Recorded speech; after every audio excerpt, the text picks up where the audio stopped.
Hey everybody, it's Father Richard Gonzalez here. I wanted to do something just a little bit different this time around in that I want to share an article that I recently read online at a diocesan news site for the Diocese of Corpus Christi, and the news site is known as the South Texas Catholic. There's actually a very wonderful article. It's a report on a recent webinar that took place. And in this webinar, the panelists are asking us a very good question. What can we do to help out the elderly in our families, in our community, especially those who are suffering through dementia during this time of COVID-19?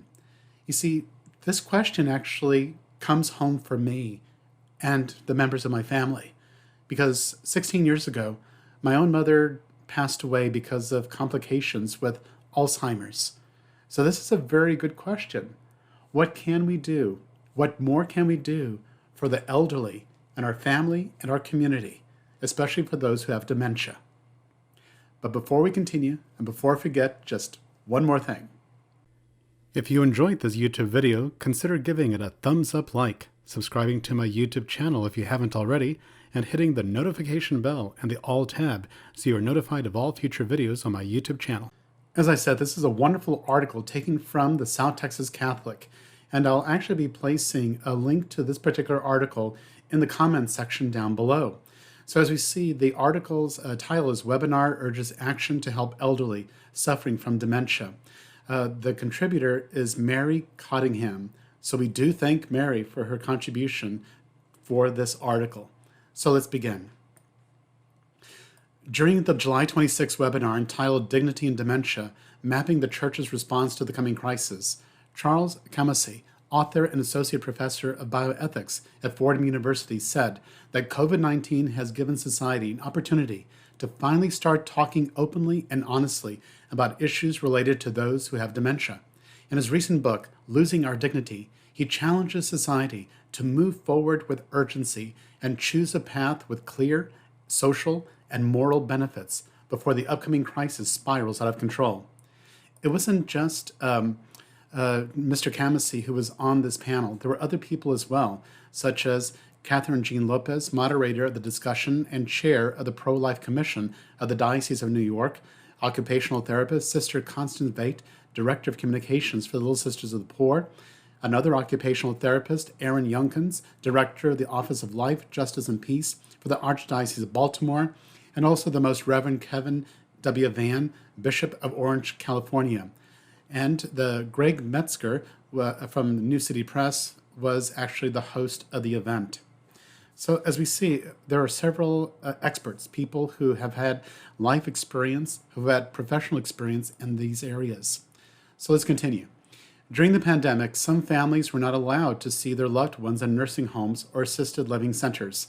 As an occupational therapist, Erin Youngkin said she had seen a considerable increase in deaths from people with dementia over the past 18 months. As she said, isolation was definitely a big part of it. Sometimes when Erin walked into a patient's room with dementia, she would see a breakfast tray sitting untouched because no one had come to remind the patient to eat. And then again at lunchtime it's taken away and straightened out. The lucky patients are fed by their friends or family members or additional caregivers. She said many families hire a caregiver because the level of care is lacking at some of these facilities. Sister Constance, who has dedicated her life to caring for the elderly, has also seen a decline mentally and physically in the elderly who did not have COVID due to a lack of human interaction and meaningful engagement in activities. We became, she said, totally focused on protecting them from the virus, and yet, for many of them, they were languishing behind closed doors in isolation in their rooms. As we continue on, more questions than answers were broached on the subject of caring for the elderly outside of institutions, such as how do we alleviate the challenges of caregivers, children, husbands, and wives when their loved ones losses access to socializing in their parishes or religious communities? How are we supporting families at the parish level who have to take care of grandma or grandpa or their spouse or parents? And how are we as a community surrounding those people to make sure that we can meet the needs of all these folks? As we continue, As an occupational therapist, Aaron Yunkin said that it's a tremendous gift to work with people who have lived a lifetime. It's a disservice to the younger generations to try to shield them from the reality of what death is and how beautiful it can be. She said that sometimes it takes a simple human contact, letting them touch your face or see your baby. As she continued, maybe for those uncomfortable with making physical contact, they can help build a ramp outside their house, widen the doorway so they can get their wheelchair through. Parish leadership can call on people within their own parish who might be nurses, therapists, or social workers. Have conversations about your experiences with the elderly and how meaningful those relationships truly are. One of the listeners, Richard, no, not this one, by the way, one of the listeners, Richard, texted Catherine Lopez, the webinar facilitator, in her Q&A box. Catherine shared, Richard points out that he'd like to hear us talk a little more about the positive aspects of dementia. As Richard shared, my wife has been declining for over 12 years, but this has been perhaps the richest time of our lives. To take one key example, forgetting and ignorance are occasions for a renewed sense of wonder. We go on walks every day, and where I see just another robin, another bird, she smiles and points with delight at the wonderful creature, the name of which she cannot remember. And it underscores, Catherine continued, what you were saying, Sister Constance. This is about human love, just being human with one another. And that's part of the problem, isn't it? The dehumanization that we have across the board, where we see problems, not people. We also think we have to have the answer, when it's God's grace that's going to get us through, isn't it?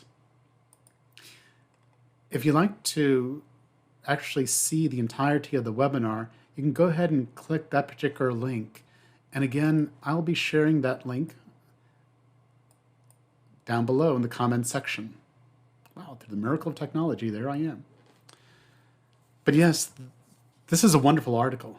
And if you'd like to see more of this, and especially some of the experiences and the advice from these experts and these folks as well who've had life experiences in these different areas, I encourage you to go to that link that'll take you to the webinar itself.